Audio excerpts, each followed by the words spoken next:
રાજકોટમાં સંદેશ ન્યૂઝના અહેવાલની ધારદાર અસર જોવા મળી। એ ડિવિઝન પોલીસ પર સોનું પડાવ્યાનો હતો આક્ષેપ। એ ડિવિઝન પોલીસ મથકના 2 કોન્સ્ટેબલ હવે સસ્પેન્ડ કરાયા છે। કિશન આહિર અને ભગીરથસિંહ ઝાલા સસ્પેન્ડ થયા છે। પોલીસ કમિશનરે બંને કોન્સ્ટેબલને સસ્પેન્ડ કર્યા છે। સોની કારીગર પાસેથી સોનું પડાવ્યાનો હતો આક્ષેપ। 30 લાખનું સોનું પડાવી માર માર્યાનો હતો આક્ષેપ। તો 2 દિવસ પહેલા સંદેશ ન્યૂઝે આ પ્રસારિત અહેવાલ કર્યો હતો અને ત્યારબાદ હવે કાર્યવાહી કરવામાં આવી છે। અહેવાલની ધારદાર અસર એ ડિવિઝન પોલીસમાં હવાલાકાંડ મામલો કે જ્યાં એ ડિવિઝન પોલીસ સ્ટેશનના 2 કોન્સ્ટેબલ છે તે હાલ સસ્પેન્ડ કરી દેવામાં આવ્યા છે।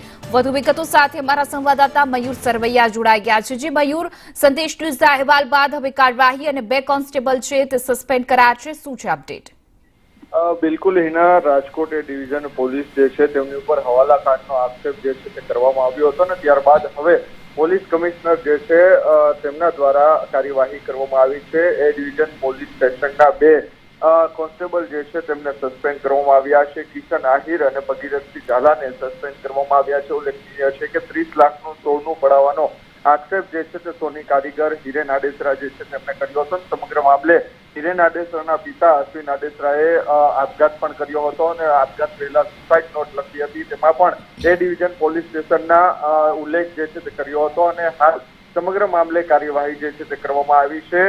જે હિરેન આડેસરા જે છે તેમને પોલીસ કમિશનરને અરજી કરી હતી ને ત્યારબાદ હવે જે બંને એ ડિવિઝન પોલીસ સ્ટેશનના કોન્સ્ટેબલો જે છે તેમની સામે કાર્યવાહી કરવામાં આવી છે। બંનેને જે છે તે હાલ સસ્પેન્ડ કરી દેવામાં આવ્યા છે। કિશન આહિર જે છે તેમને અરજીના આધારે હિરેન આડેસરા અને તેમના પિતા જે છે તેમને ગોંધી રાખ્યા હતા અને પોલીસ સ્ટેશનની અંદર માર માર્યા હોવાનો આક્ષેપ જે છે તે હિરેન આડેસરા દ્વારા કરવામાં આવ્યો હતો અને 30 લાખ રૂપિયાનું સોનું જે છે તે અશ્વિન આડેસરા પાસેથી પડાવી લેવામાં આવ્યું હોવાનો આક્ષેપ કરવામાં આવ્યો હતો। ત્યારબાદ હવે પોલીસ કમિશનર દ્વારા બંને જે એ ડિવિઝન પોલીસ સ્ટેશનના જે કોન્સ્ટેબલો જે છે તેમને સસ્પેન્ડ કરાયા છે। જી મયુર, સમગ્ર માહિતી બદલ આભાર।